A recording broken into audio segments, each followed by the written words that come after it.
తండ్రి అయిన దేవునికి మహిమ కలుగునుగాక.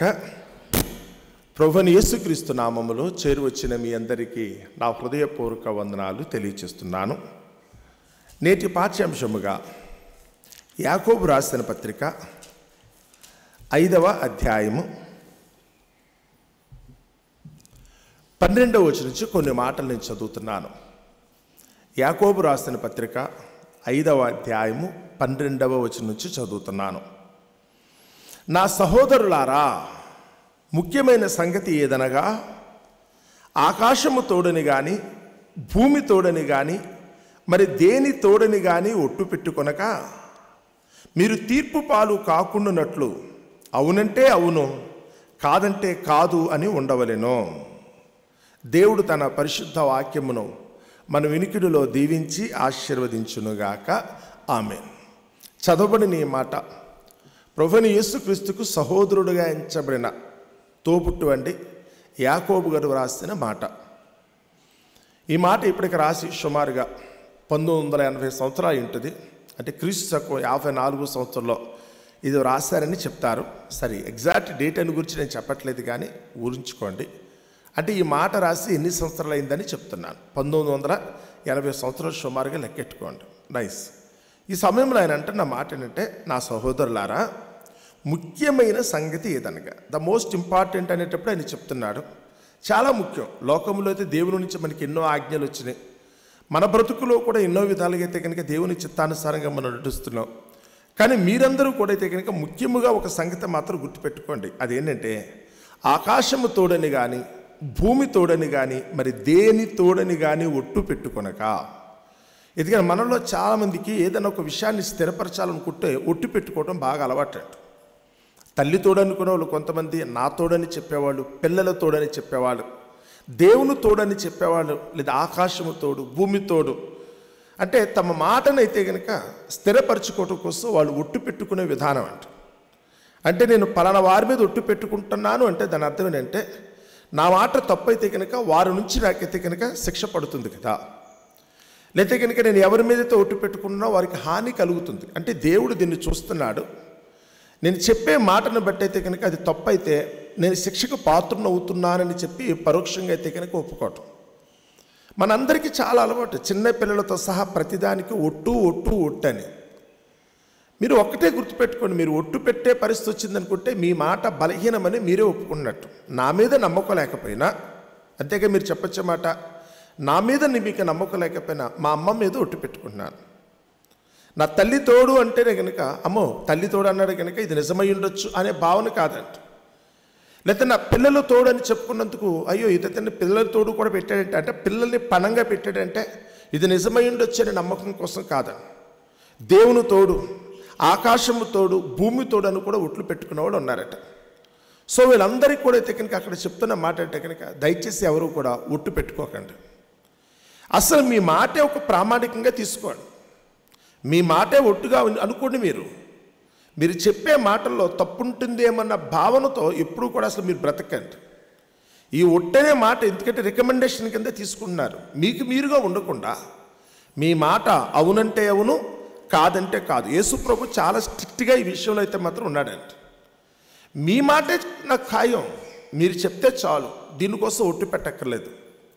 మీరే దానికి ఒక దగ్గర చూస్తే కనుక సెల్ఫ్ అటెస్టేషన్ అంటారు. అంటే అర్థం ఏంటి, మీకు మీరుగా సంతకం పెడితే చాలు.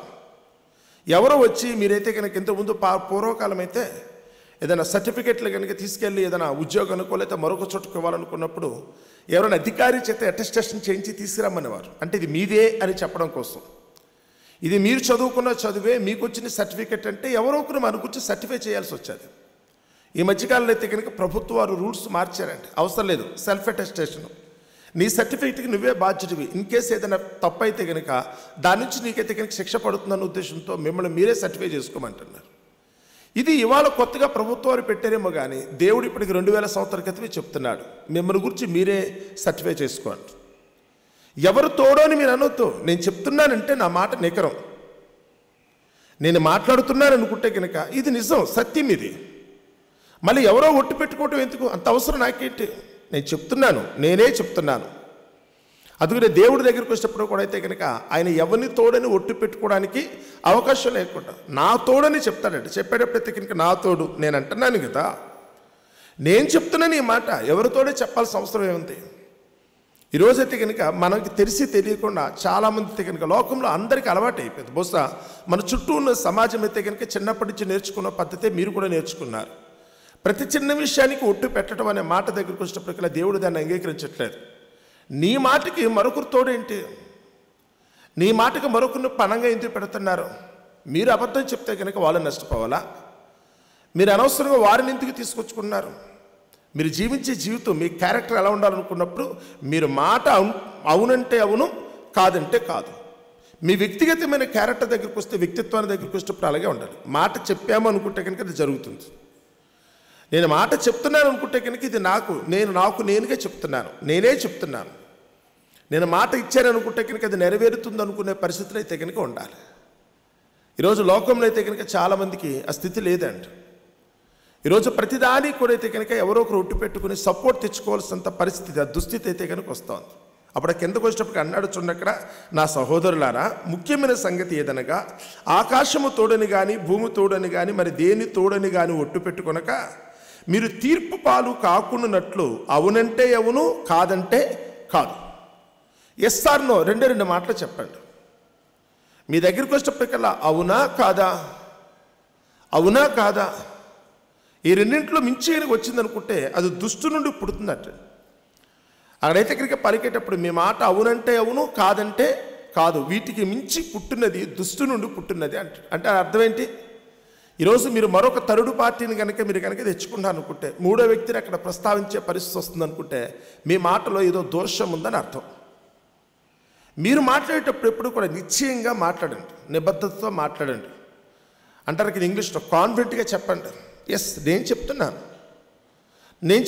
నా వరకు వస్తే కనుక నా స్టేట్మెంట్ ఇదే, నేను చెప్పే వరకు వస్తే కనుక నా విట్నెస్ ఇదే, నేను చెప్పే మాట ఇదే. అంతేగాని ఎవరెవరినో తోడు చేర్చుకుని వాళ్ళ తోడు వీళ్ళ తోడు అమ్మ తోడు నాన్న తోడు ఇవన్నీ వద్దండి. మాట మీరైతే కనుక అటు ఇటు మార్చకండి. మత్తయి సువార్త 23వ అధ్యాయం చదువుతున్నప్పుడు యేసుప్రభువు వారు ఆనాడు తన చుట్టూ చేరిన యూదులందరితో అయితే కనుక వాడు ప్రవర్తించే ప్రవర్తన బట్టి, ఆ రోజు వాళ్ళు అలవాటు చేసుకున్న విధానాన్ని బట్టి ఆయన ఏమంటున్నాడు ఒకసారి నేను చదువుతున్నాను చూడండి. 15వ వచనం 23వ అధ్యాయము మత్తయి సువార్త 23వ అధ్యాయము 15వ వచనం నుంచి, అయ్యో వేషధారులైన శాస్త్రులారా పరిసయ్యులారా. వీళ్ళందరూ కూడా ఎవరట? ఎదురుగా ఉన్న జనాంగం దగ్గరికి వస్తే వాళ్ళందరూ కూడా భక్తిపరంగా పెద్ద ఉన్నతమైన స్థానంలో ఉన్నవాళ్ళని. శాస్త్రులు పరిసయ్యులు అంటే కనుక దేవుని సన్నిధిలో ఎల్లప్పుడూ కూడా దేవుని నామ ఉచ్చారణతో బ్రతికేవాళ్ళు, లేకపోతే కనుక దేవుణ్ణి అయితే కనుక ఇప్పుడు సేవించేవారు. ఇంకే మీరు అనుకోండి, దేవాలయంలో పనిచేసేవారు వారు. ఎల్లప్పుడూ కూడా ప్రజలందరూ కూడా దేవుని గురించి గొప్పగా బోధించేవారు. కానీ ఆ వారిని గురించి యేసు ప్రభు ఏమన్నాడంటే వేషధారులు అన్నారు. జస్ట్ మీరు యాక్ట్రస్, మీరందరూ కూడా యాక్టింగ్. మనుషుల ముందు ఒకలాగా, దేవుని దగ్గరికి వస్తే ఒకలాగా, పైగా గంభీరంగా కనపడతాం, మా అంతటి వాడు లేడని చెప్పటం, దేవుని ముందుకెళ్ళి అడుక్కోవాల్సిన పరిస్థితి వస్తుంది. అనుక్షణము కూడా వీళ్ళు చేసేదంతా కూడా యాక్టింగ్ కథను ఉద్దేశంతో అన్నాడు. వేషధారులైన శాస్త్రులారా పరిసయ్యులారా, ఒకరిని మీ మతములో కలుపుకున్నటకు మీరు సముద్రమును భూమిని చుట్టూ వచ్చేద్దరు. మతం అంటే కనుక ఈరోజు చాలామందికి ఇష్టమండి. ఈ మతంలో అయితే కనుక మా మతంలో చేరండి, మా మతంలోనే చేరండి అని చెప్పడం కోసం వీళ్ళైతే కనుక ఎక్కడెక్కడో తిరిగి ఏదేదో చేస్తారు. ఈరోజు క్రైస్తవ్యం ప్రకారం వచ్చినప్పుడు కూడా క్రైస్తవ్యాన్ని మతం చేసేసిన వాళ్ళు ఉన్నారు. మీరు మా మతంలో చేరండి అని చెప్పడం కోసం అయితే కనుక సువార్త పేరుతో అయితే కనుక రోడ్లంటే తిరిగే వాళ్ళు కూడా చాలామంది ఉన్నారు. మీ మతంలో చేర్చుకోవడం కోసం మీరు ప్రయత్నం చేస్తున్నారు. మీరు చేసే తప్పేంటో అక్కడ చెప్తుంటున్నాడు. మీ మతములో కలుపుకున్నటకు మీరు సముద్రమును భూమిని చుట్టూ వచ్చేదరు. అతడు కలిసినప్పుడు అతనిని మీకంటే రెండంతలు నరకపాత్రునిగా చేస్తారు. మీ మతం చెప్పే పని ఎలా ఉంటుంది అనుకుంటే, మీరు చెడిపోయింది కాకుండా మీ మాట విని ఎవడైతే వస్తాడో వాడిని రెండంతలు నరకపాత్రునిగా చేసేస్తున్నారు. ఇందులో క్రైస్తవ్యానికి కూడా ఉందండి. నేను పక్కన వేరు మతాల గురించి చెప్పట్లా. అది ఇస్లామా, హిందువా, లేకపోతే జైన మతమా, మరొకట సిక్కు మతం గురించి కాదండి. ఈ మత పిచ్చి వాళ్ళందరూ కూడా అయితే కనుక ఈరోజు మా మతంలో చేరండి, మా మతంలో చేరండి అని చెప్పడం కోసం అయితే కనుక చాలామంది ప్రయత్నిస్తున్నారు తప్ప వాడిని మరింతగా అయితే కనుక నరకంలో దింపడానికి ప్రయత్నిస్తున్నారే కానీ ఇంతకీ వాళ్ళు మేలును కోరేవాడు, బాగును కోరేవాడు, ఒక పూట ముద్ద పెట్టేవాడు, వాడికి ఆపద కలిగినప్పుడు వాడికి సహాయం చేసేవాడు మాత్రం ఒక్కడుండడు. యేసు ప్రభువారు మతాన్ని స్థాపించడానికి ఈ లోకానికి రాలేదండి. మార్గం, ఒక మంచి జీవితం జీవించటం ఎలా, కేవలం నన్ను గురించి స్వార్థంగా ఆలోచించుకోవటం కాదు, కానీ నా వలన 10 మందికి ప్రయోజనకరంగా ఉండటం ఎలా అన్న సంగతి చెప్పడం కోసమే యేసు ప్రభు ఈ లోకానికి వచ్చాడండి. కానీ ఈరోజు దురదృష్టవశాత్తు మతం అయితే కనుక మరొకలాగా మారిపోయిందండి. ఏదో క్రూరమోహం లేకైతే కనుక కోరలో చాచి అయితే కనుక దొరికిన వారిని అందరినీ కూడా అయితే కనుక భక్షించే పరిస్థితి వస్తోంది. యేసు ప్రభు వారు ఇప్పటికి 2000 సంవత్సరాల క్రితమే దీన్ని అయితే కనుక తీవ్రంగా ఖండించాడు. వేషధారులు మీరంతా నటన, మీరు పైకి చెప్పేది ఒంటి మీద వేసుకున్న వస్త్రాల దగ్గరికి వచ్చినప్పుడు యూనిఫామ్ వేసుకుంటారు కదా కొంతమంది. మతములు అనుకున్నప్పుడు పాస్టర్ గారు అనుకుంటే దానికి దీనికి ఒక పెద్ద డ్రెస్ ఉంది, స్వామీజీలు అనుకుంటే దానికి ఒక డ్రెస్ ఉంది, ముల్లాలు అనుకుంటే కనుక దానికి ఒక డ్రెస్ ఉంది.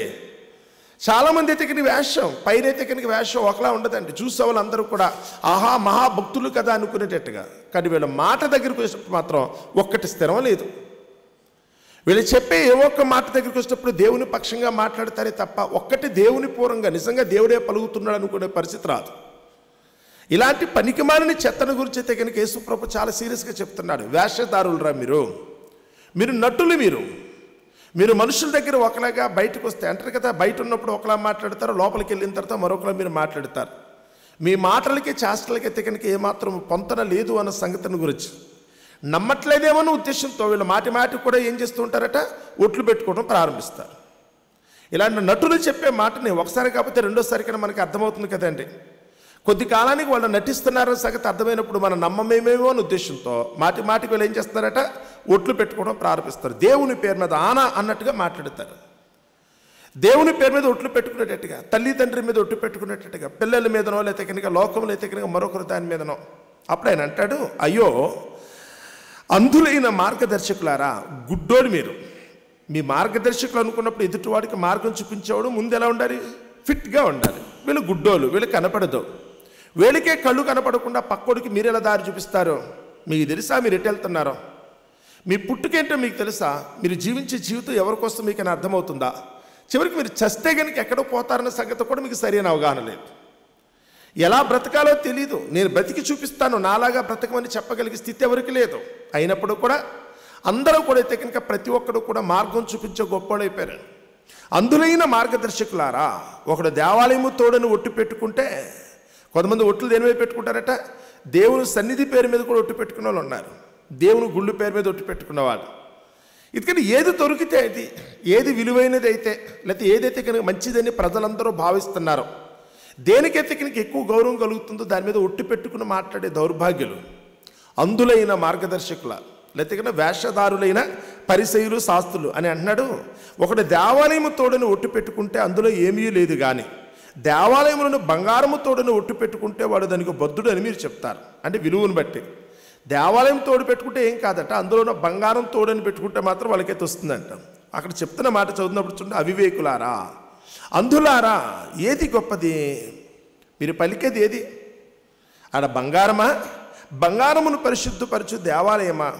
మరియు బలిపీఠము తోడని ఒకడు ఒట్టు పెట్టుకుంటే అందులో ఏమీ లేదు, కానీ దానిపై నుండి అర్పణము తోడని ఒట్టు పెట్టుకుంటే దాన్ని బద్ధుడని మీరు చెప్పుదురు. అవివేకులారా, అంధులారా, ఏది గొప్పది? అర్పణమా? అర్పణమును పరిశుద్ధపరచు బలిపీఠమా?